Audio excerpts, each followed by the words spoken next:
Yeah, so I mean, it's more about like the textual criticism and the prophecies, you know. And I think, Okay, as in talked give me about some. yesterday, Give the me some because prophecy he's of going. So Isaiah you got a 7:14. request. So Isaiah 7:14 doesn't actually say virgin. It says Alma, which means young woman, and its word for virgin is Betula, right? It was a mistranslation from the Greek Septuagint from the author of Matthew. To do the Okay, halal holy Isaiah law. 7:14.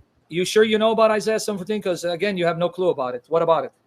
You know, the Hebrew word is Alma. Alma. Yeah. If I'm going to give you a challenge, I'm going to give you $1,000,000 to show me where Alma in the Hebrew Bible refers to someone who's not a virgin. Because I've done the study. See, again, you haven't studied. You blindly parroted anti-Christian polemics. You didn't even have the decency to love Jesus enough to find the answer. You abandoned him because you didn't know him. May you repent. There's not a single occurrence of the word Alma that doesn't refer to a woman who's a virgin. And I'll give you all the references. And the word Bathullah, that they lied to you and told you it means virgin, I'm going to show you a place where the word Bathullah means a woman who's already married and husband has died, so she's not physically a virgin. Joel chapter 1 verse 8. See, been there, done that, got the t-shirt. And shame on you for leaving Christ for these pathetic arguments, but may you repent. Go to Joel chapter 1 verse 8, where they deceived you into saying Bathullah is the word for virgin. Alma means young woman. It's the reverse. Every time Alma is used, it means a woman who's mature enough but is a virgin, whereas Bathullah refers to a woman who's not a virgin, which is why it has to be qualified. And I'm going to prove it to you, unlike you who left Jesus for these pathetic arguments. Go to Joel chapter 1 verse 8. Read it for him. So it says here, lament like a virgin. And what's the word? It's Kefullah. Like a virgin, weep like a virgin. Go ahead. Girded with sackcloth for the husband of her youth. Notice, this is not a virgin physically because she's married and her husband has died. So here's the word Bathullah, who's already married and her husband has died. The husband of her youth. That means she was married to him since she was young. And that's the word Bathullah. You see it? Before we go on to the other examples? Yeah.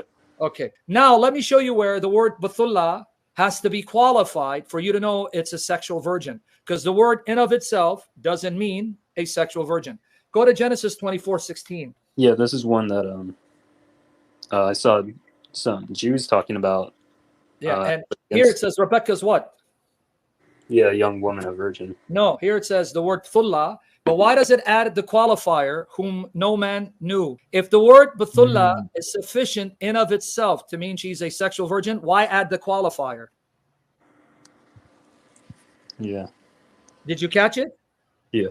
So now explain to me these Jews who lied to you. If the word Bathulla in of itself is good enough to show you she's a virgin, why add the line, and man had known her? And is it a coincidence that later on in Genesis 24:43, this Rebecca is also called an Alma? So here, Thulla and Alma are used interchangeably to refer to a woman who hasn't had sex. Judges 21:12. Yeah, it's a little... Okay, yeah. So Thulla, virgins, whom no man had known. Here again, you have the word Thulla, but it has to be qualified. Whom no man has known. Now let's see Moses' sister Miriam. What is she called in Exodus 2 verse 8?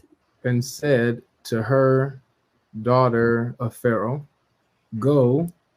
So went the maiden.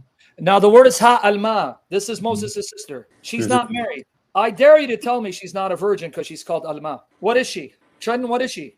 Moses' sister. She's young, but mature enough to know that this is my maybe brother, and Pharaoh's daughter has found him in the ark, and I'm going to tell her, hey, I have a wet nurse for her so that my mother, his mother, can then breastfeed him. What kind of Alma is she? Someone who's had sex, or is she a virgin? So virgin. Thank you. But it says Alma, and it doesn't qualify it. Unlike Bathulla, where it said, and she was a Bathulla whom no man had known. Here, Moses' sister is a virgin, but the word uses Alma, and you don't need to qualify it, because you know if she's a young maiden, then she's a virgin unless she's married. No qualifier. You see that?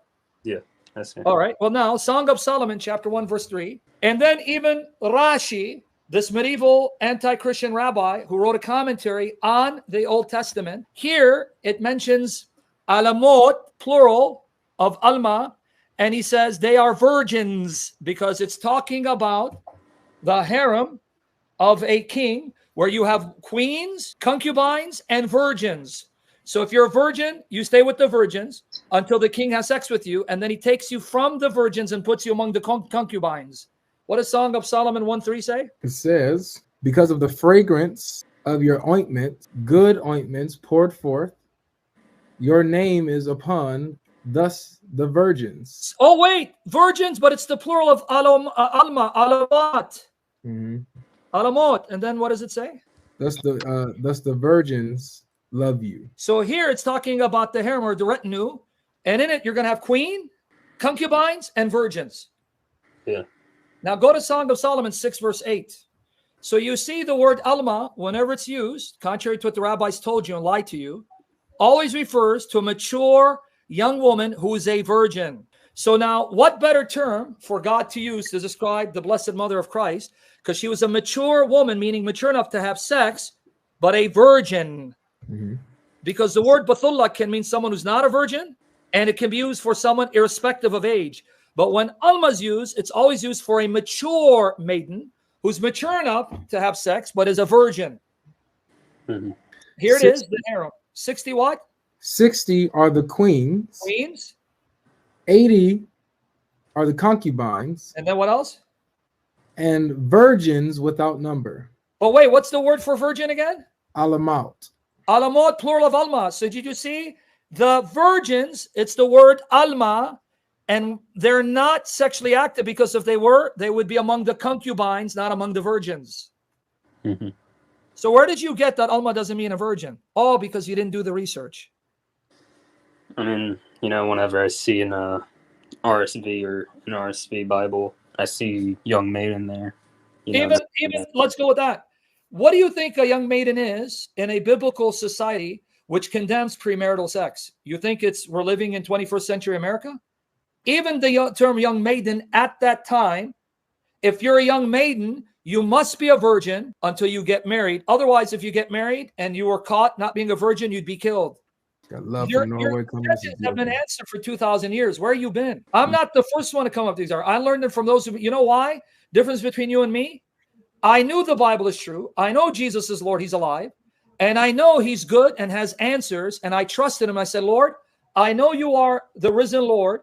I know you are real. And this is your word. And you have answered these objections. Lord, give me the answers. That's why Jesus says, if you ask, you will what? Receive. Seek, you will find. If you knock, it will be open. You abandon Jesus with the quickness like a traitor, but may God have mercy on you. I have a lot of objections, but another that I'll bring up, Sure. According to your Gospels, Mark. No, not Luke, according to my Gospels. No, let me correct you. So when you talk stupidly and disrespectfully, I'm going to put you in your place. According to the Gospel that your fake prophet confirmed to be from God. Surah Al-Ma'idah, chapter 5, verses 46 to 47. Surah Al-Ma'idah, chapter 5, verse 66 and 68. Surah Al-Araf, chapter 7, verse 157. Speak disrespectfully and I'm going to embarrass you. According to the gospel that your fake antichrist prophet who whored women confirmed to be from God. So what's your question? So my question is, can you explain the discrepancies in Mark and Luke in regards to Jesus when he was about to die? In Mark says, God, why have you forsaken me? Yes. In Luke, it was the opposite. Now, let me ask you a question. So how can both of those be very true easy. at the same time? Very easy. When did Jesus say, my God, why have you forsaken me? And when did Jesus say, Father, into your hands I commit my spirit? See, I'm going to embarrass you again because now I'm going to then punish your prophet and destroy your Quran for these arguments. When did he say, my God, why have you forsaken me? When was the hour? In both. No, it's not in both. You're lying. Not in both. You're a liar. It doesn't say it. Mark gives you the time when Jesus said, my God, why have you forsaken me? Luke says Jesus said what he said right when he's about to die, which is later from when Jesus said, my God, why have you forsaken me? Don't let me embarrass you by misquoting my gospel. So I'm going to ask you again, ignoramus. When did Jesus say, my God, why have you forsaken me? Give me the time. Right before he was going to die. No, you're a liar. Give me the time. It's there in Mark. Do you even know where in Mark? I don't have a Bible with me right now. So why don't you shut up and stop accusing my Bible being full of contradictions, because I'm going to humiliate you. It's Mark 15:34. It was at the 9th hour, 3 p.m. And then after he said that, then he said, Father, into your hands I commit my spirit. And that's when the spirit left his body. No contradiction, you ignoramus. Now, are you ready for me to show you a contradiction in your filthy Quran? Are you ready? Are you ready? You can try, but be respectful because I haven't disrespected. No, yes, you have disrespected. When you misquote my scriptures, when you attack my scriptures, you're dishonoring the God of my Bible, and I'm going to dishonor you. And don't play victim because your prophet. Hey, listen, don't play victim because your prophet swore at unbelievers, cursed even believers, and murdered them and raped their women. Don't play a victim like a narcissist. You don't get far with me.